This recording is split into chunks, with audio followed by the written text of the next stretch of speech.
Amen, mga igsoon? And for that, we need two things. Number one, positive side na kinahanglan tao supply. Amen? Pero sa magigan ang sangkap.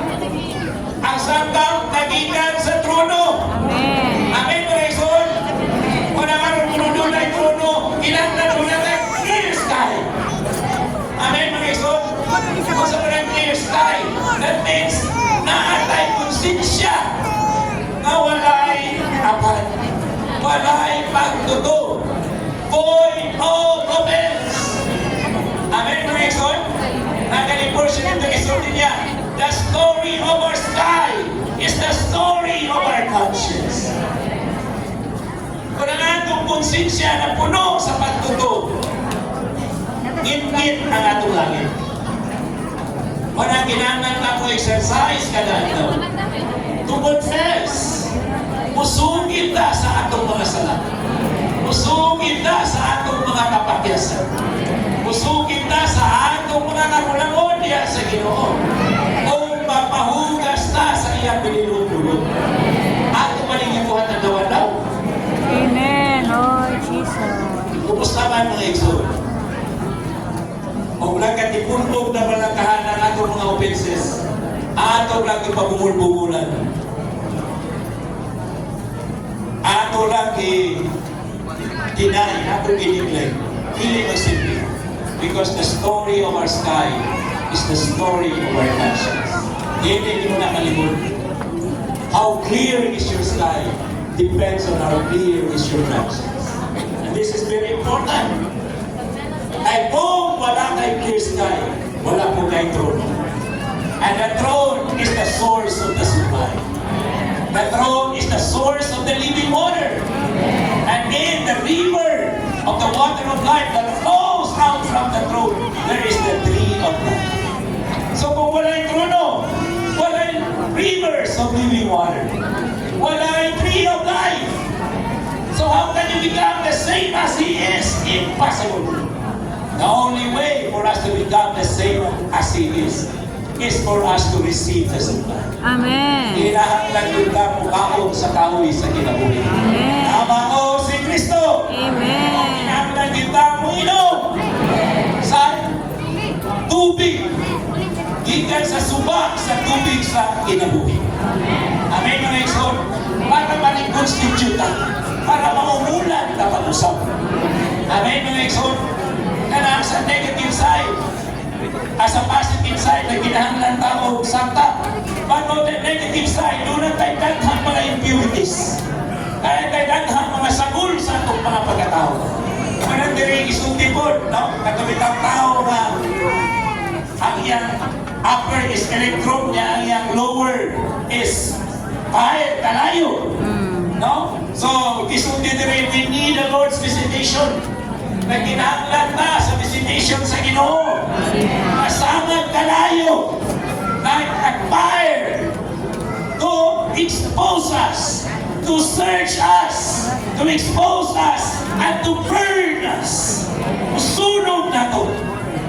Aron makuha ang mga impurities. Ang resulta na electron. What is electron? The mingling Of God. na nagkasagol sa silver and gold. Right? Silver signifies redemption. How did he become a redeemer? By becoming a man. Amen. Gold signifies the divine nature of God. So in short, an electron is the mingling of God and man. Amen, mga igsoon? Diyos tao. Kita niyo mo? This is the high peak of the divine revelation in the book of Ezekiel. So he point out in Brother Lee, but sad to say, dili kayo daghang mga igsoon ang naghatag og pagtagan ani mga butang. Not many saints care for these things. Amen, mga igsoon?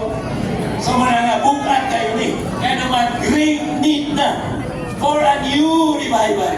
But without arriving, that means without your realization, without seeing the vision of the highest peak of the divine revelation, imposible na mudangan ka in your revival. Salamat, praise the Lord. The ministry is faithful. The brothers who are leading us, they are faithful. Amen. To what? To present this thing to us again and again. Balik-balik yun mga igsoon.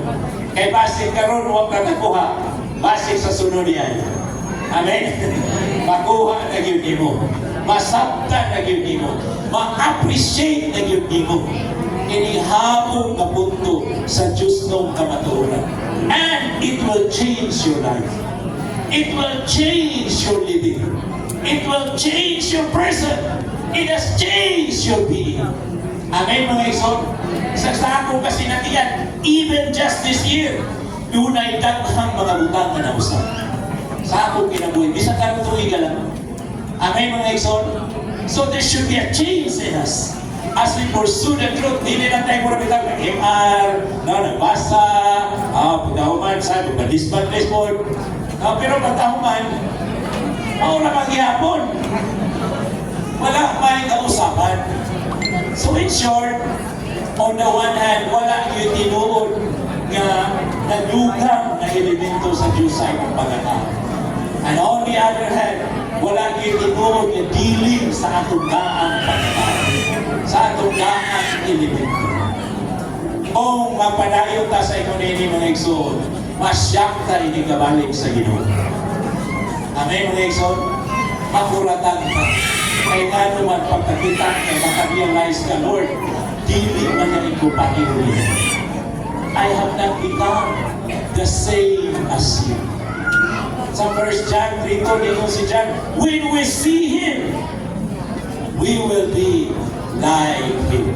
Amen. Kung makakita ka niya, masama ka niya.